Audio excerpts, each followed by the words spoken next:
Mimi napenda mwanamke mwenye pesa. Ala. Yani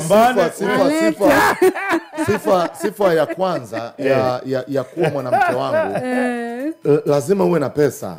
Unanielewa? Yani hiyo ni qualification, kwa sababu usije wewe nikadili na wewe na matatizo yako na matatizo ya ukoo mzima. Na familia yote. Mwanamke lazima uwe na pesa, yani ndio number 1 qualification.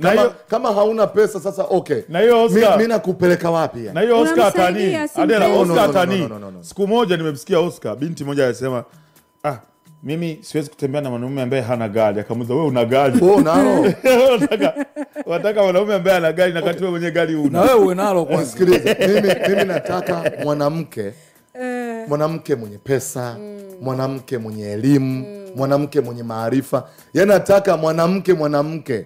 Kuwa na pesa kwangu ni moja kati ya sifa. Ndiyo. Kuwa na elimu ni moja kati ya sifa. Yaani lazima na wewe uwe package. Kwani unajiuza? No. Umekaa kama unajiuza. Unakuwa na mwanamke.